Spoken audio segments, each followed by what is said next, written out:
किसी देश में एक राजा राज करता था। उसके लिए पैसा ही सब कुछ था। वह सोचता था कि पैसे के बल पर दुनिया के सब कामकाज चलते हैं। तांबे की मेख तमाशा देख कहावत झूठ नहीं है।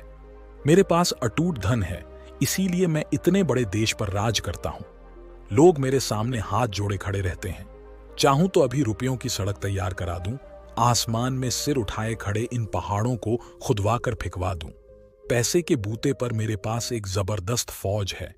उसके द्वारा किसी भी देश को क्षण भर में कुचल सकता हूं। वह सबसे यही कहता था कि इस संसार में धर्म, कर्म, स्त्री, पुत्र, मित्र, सखा सब पैसा ही है। राजा सिर से पैर तक पैसे के मद में डूबा था, परंतु उसकी रानी बड़ी बुद्धिमान थी। वह पैसे को तुच्छ और बुद्धि को श्रेष्ठ समझती थी। रानी की चतुराई के कारण राज्य का सब कामकाज ठीक रीति से चलता था। उसका कहना था कि दुनिया पैसे के बूते उतनी नहीं चलती जितनी बुद्धि के बूते पर, लेकिन राजा के सामने साफ बात कहने में संकोच करती थी। एक दिन राजा ने पूछा, रानी सच कहो, दुनिया में बुद्धि बड़ी या पैसा? रानी बड़े असमंजस में पड़ी, सोचने लगी। सत्य का मुख रूखा होता है। राजा के मन में जो पैसे का मूल्य बसा था उसे वह अच्छी तरह जानती थी। कुछ उत्तर तो देना ही था। वह बोली, महाराज, यदि आप सच पूछते हैं तो मैं बुद्धि को बड़ा समझती हूं। बुद्धि से ही पैसा आता है और बुद्धि से ही सब काम चलते हैं। बुद्धि न हो तो सब खजाने यूं ही लुट जाते हैं, राजपाट चौपट हो जाते हैं।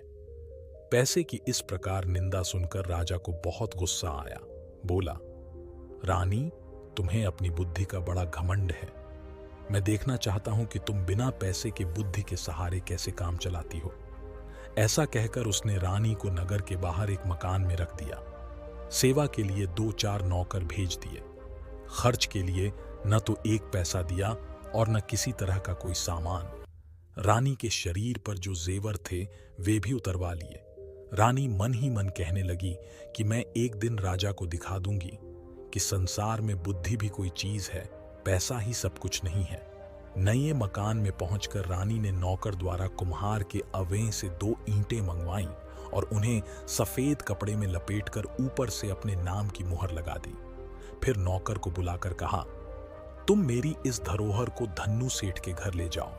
कहना, रानी ने यह धरोहर भेजी है और 10,000 रुपये मंगाए हैं। कुछ दिनों में तुम्हारा रुपया सूद समेत लौटा दिया जाएगा और धरोहर वापस कर ली जाएगी। नौकर सेठ के यहां पहुंचा। धरोहर पर रानी के नाम की मुहर देखकर सेठ समझा कि इसमें कोई कीमती जवाहर होंगे। उसे 10,000 रुपया चुपचाप दे दिया। रुपया लेकर नौकर रानी के पास आया। रानी ने इन रुपयों से व्यापार शुरू किया। नौकर चाकर लगा दिए। रानी देख रेख करने लगी। थोड़े ही दिनों में उसने इतना पैसा पैदा कर लिया कि सेठ का रुपया चुक गया और काफी पैसा बच भी रहा था। इस रुपये से उसने गरीबों के लिए मुफ्त दवाखा, पाठशाला तथा अनाथालय खुलवा दिए। चारों ओर रानी की जय जयकार होने लगी। शहर के बाहर रानी के मकान के आसपास बहुत से मकान बन गए और वहां अच्छी रौनक रहने लगी। इधर रानी के चले जाने पर राजा अकेला रहा गया। रानी थी तब वह मौके के कामों को संभाले रहती थी। राजकाज में उचित सलाह देती थी। धूर्तों की दाल उसके सामने नहीं गलने पाती थी। अब उसके चले जाने पर धूर्तों की बन आई। धूर्त लोग आकर राजा को लूटने लगे। अंधेर गर्दी बढ़ गई। नतीजा यह हुआ कि थोड़े ही दिनों में खजाना खाली हो गया। स्वार्थी कर्मचारी राज्य की सब आमदनी हड़प जाते थे। अब नौकरों का वेतन चुकाना कठिन हो गया। राज्य की ऐसी दशा देख राजा घबरा गया। वह अपना मन बहलाने के लिए राजकाज मंत्रियों को सौंपकर देशाटन के लिए निकल पड़ा। जाते समय नगर के बाहर ही उसे कुछ ठग मिले। उनमें से एक काना आदमी राजा के पास आकर बोला, महाराज, मेरी आंख आपके यहां 2,000 में गिरवी रखी थी। वादा हो चुका है। अब आप अपने रुपए लेकर मेरी आंख मुझे वापस कीजिए। राजा बोला, भाई, मेरे पास किसी की आंख वांख नहीं है, तुम मंत्री के पास जाकर पूछो। ठग बोला, महाराज, मैं मंत्री को क्या जानूं? मैंने तो आपके पास आंख गिरवी रखी थी, आप ही मेरी आंख दें।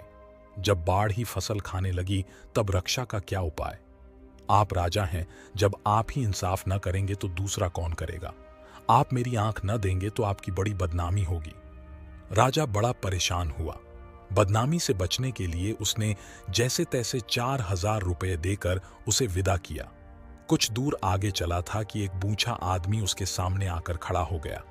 पहले के समान वह भी कहने लगा, महाराज, मेरा एक कान आपके यहां गिरवी रखा था, रुपया लेकर मेरा कान मुझे वापस कीजिए। राजा ने उसे भी रुपया देकर विदा किया। इस प्रकार रास्ते में कई ठग आए और राजा से रुपया ऐंठ कर चले गए। जो कुछ रुपया पैसा साथ लाए थे वह ठगों ने लूट लिया। वह खाली हाथ कुमारी चौबोला के देश में पहुंचे। कुमारी चौबोला उस देश की राजकन्या थी। उसका प्रण था कि जो आदमी मुझे जुए में हरा देगा उसी के साथ विवाह करूंगी। राजकुमारी बहुत सुंदर थी। दूर दूर के लोग उसके साथ जुआ खेलने आते थे और हार कर जेल की हवा खाते थे। सैकड़ों राजकुमार जेल में पड़े थे। मुसी के मारे यह राजा साहब भी उसी देश में आ पहुंचे।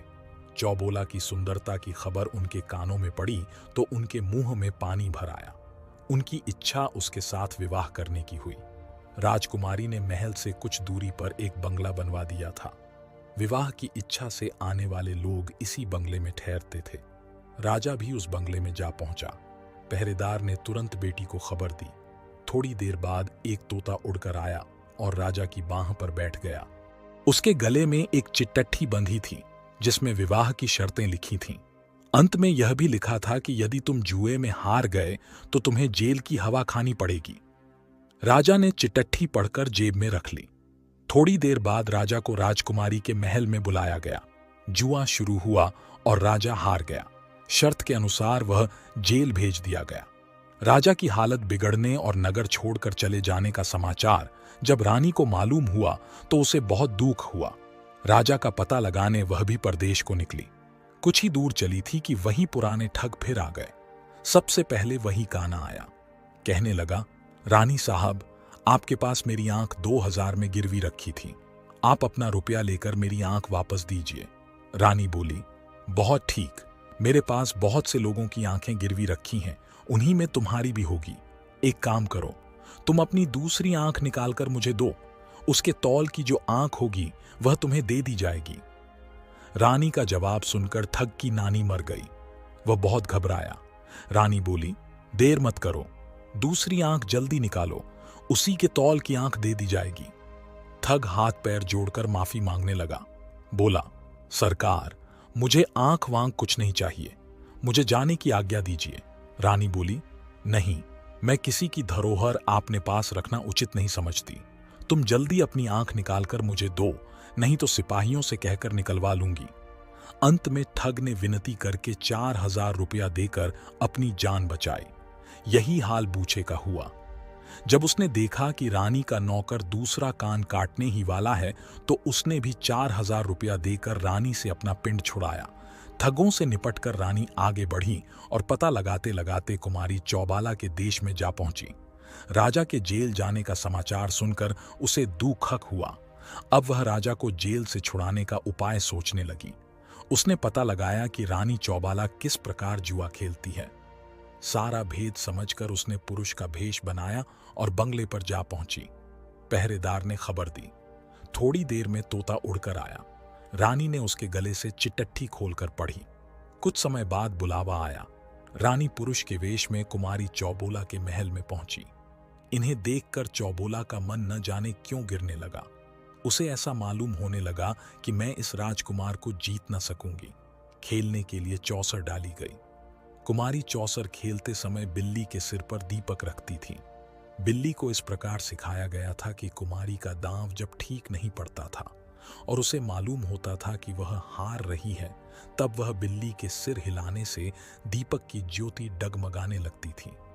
इसी बीच वह अपना पासा बदल देती थी। रानी यह बात पहले ही सुन चुकी थी। बिल्ली का ध्यान आकर्षित करने के लिए उसने एक चूहा पाल लिया था और उसे अपने कुर्ते की बाह में छिपा रखा था। चौसर का खेल होने लगा। खेलते खेलते कुमारी जब हारने लगी तब उसने बिल्ली को इशारा किया। रानी तो पहले से ही सजग थी। इसके पहले ही उसने अपनी आस्तीन से चूहा निकालकर बाहर कर लिया। बिल्ली की निगाह अपने शिकार पर जम गई। राजकुमारी के इशारे का उस पर कोई असर नहीं हुआ। राजकुमारी के बार बार इशारा देने पर भी बिल्ली टस से मस न हुई। निदान राजकुमारी हार गई। तुरंत सारे नगर में खबर फैल गई। राजकुमारी के विवाह की तैयारियां होने लगीं। रानी बोली, विवाह तो शर्त पूरी होते ही हो गया, रहा भांवरें पड़ने का दस्तूर, वह घर चलकर कर लिया जाएगा, वहीं से धूमधाम के साथ शादी की जाएगी। चौबोला राजी हो गई।